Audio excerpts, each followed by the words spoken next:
Right when you thought the world couldn't get any more difficult or any harder to explain, this comes along. Just kidding, this isn't a video about ISIS.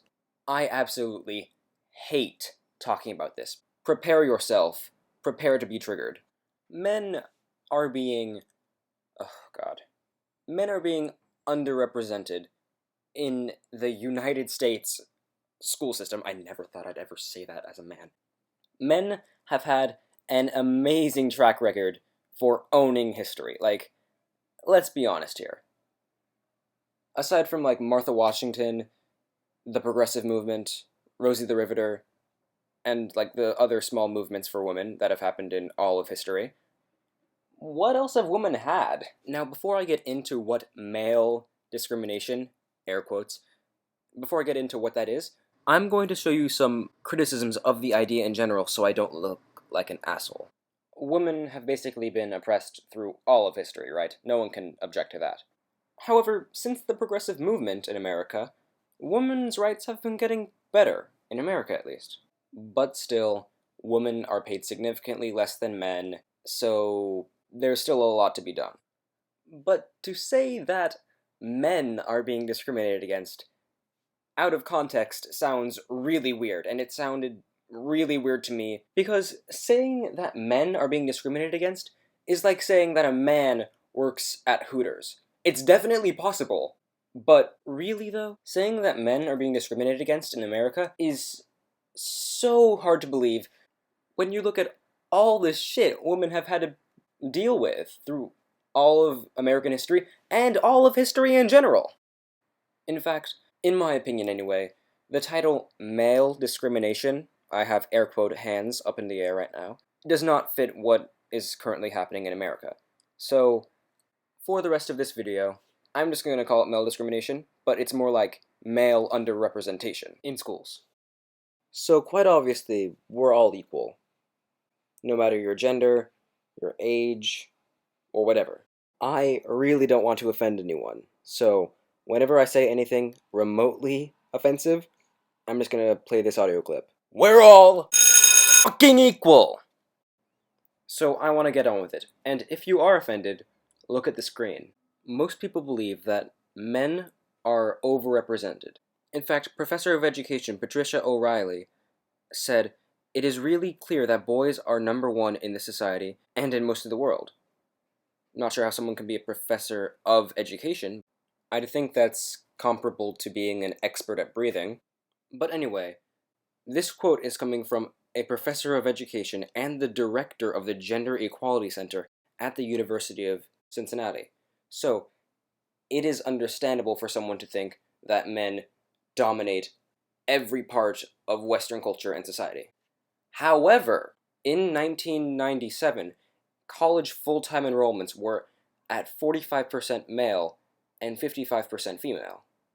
The Department of Education predicts that this number of boys partaking in colleges, in proportion to girls taking part in colleges, will decrease as the number of women attending colleges will remain increasing. So what's to blame for this? Male inferiority? Not likely, because we're all fucking equal! This drop in male attendance, or studiousness, is likely due to the favorability of female, stereotypically girlish behaviors in school. Prepare yourself. This is where I start sounding like a douchebag and then redeem myself, so just bear with me here. Now, about male and female behavior stereotypes, there is truth to the stereotypes, or some amount of truth. According to an article by the National Institutes of Health, start quote, "Researchers have long known that sex hormones such as estrogen and testosterone drive certain differences in behavior between men and women. For example, estrogen promotes maternal behavior while testosterone drives aggressive, territorial behavior in males." End quote. This explains a lot of my childhood. So, ultimately, the takeaway from this is that people of different genders have different behaviors, and that may influence their experience in life. A study done by the U.S. Department of Education revealed that in several colleges or universities, women are outshining men in academics. Reportedly, they get better grades, aim higher in academic career, and are placed in advanced placement classes far more frequently than men. The National Center for Education Statistics concluded that women participate in more honor societies, debate clubs, and extracurricular activities. The only activity men hold the majority of people in is sports-related activities. More women enroll in higher-level math and science courses. More girls study abroad. Pun not intended. Girls outperform boys in theater and arts. More girls join Peace Corps or nonprofit organizations. Girls ultimately read more books. On the other side of the spectrum, more boys are suspended from schools, more boys are held back or drop out of schools than girls. Boys are diagnosed with ADHD 3 times as much as girls. Boys are more likely to be involved in organized crime, regular crime, or drug use. As a guy, I feel pretty crappy about this. Is there any way I can, be a guy, but avoid all of these statistics? Oh, never mind. The Department of Education predicts that women will either hold or increase their current lead in college application rates into 2007. Whether this lead has happened is unclear, but because nothing has been done about it, it is most likely true.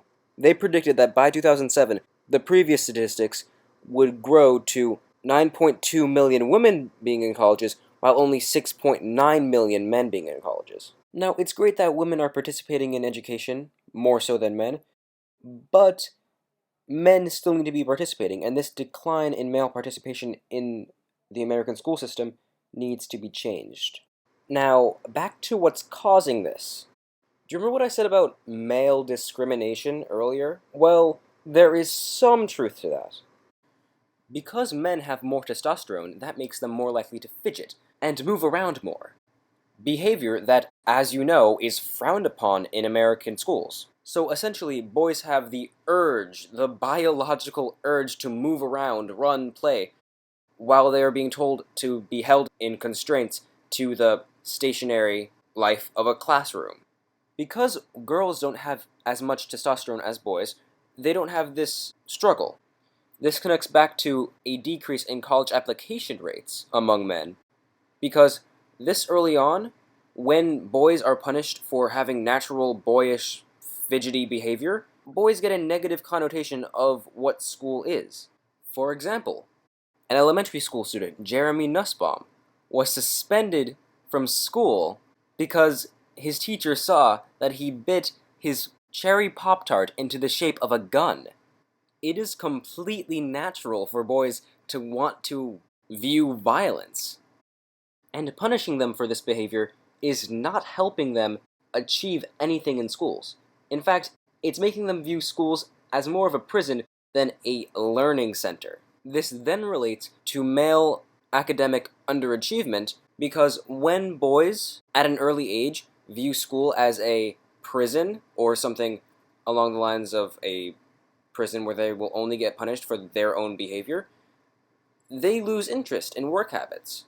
Christopher Cornwell, head of economics at the University of Georgia's Terry College of Business, UGA's David Mustard, and Columbia's Jessica Van Pares have found in their study that girls show far better work habits as far as homework consistency, project quality, and other tasks that draw differences to standardized tests, like, once again, homework. And we, Anonymous Uni Productions, took it upon ourselves to find if this was true at my own school. And it turns out that at School of the Future, 6th grade girls are more likely to do their homework at an earlier time, and just more likely to do it, than 6th grade boys. Quite obviously, these statistics should be equal for both genders, but they're not. So I'm calling upon change. So ultimately, boys get a bad interpretation of what school is, and then fail to participate in school later in their lives because they, at an early age, saw school as a bad place.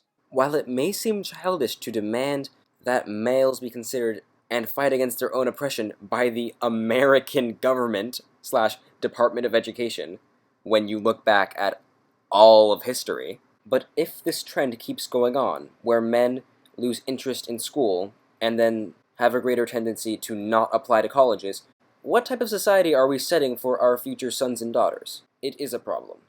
One possible solution to this might just be to make schools or schooling more appealing towards boys, incorporating more movement and less meaningless punishment for just fidgeting or moving around. Another possible but slightly controversial solution is to separate genders in schooling. Studies have actually shown that when genders are separated in classrooms, class performance increases dramatically for, well, one obvious reason. The second, because it turns out that boys learn differently than girls. For example, boys are more mentally active in colder environments, while girls are typically more mentally active in warmer environments. And normally, boys develop literary skills at a later age than girls. So having separated genders in classrooms would allow different teaching styles for different genders in order to maximize what students are learning. If you want to strike change, you can email Carmen Fiorina, the New York City Schools Chancellor, and the Representative John Klein, who has sponsored several bills that optimize student success in Congress. I'll post their emails down below. Goodbye.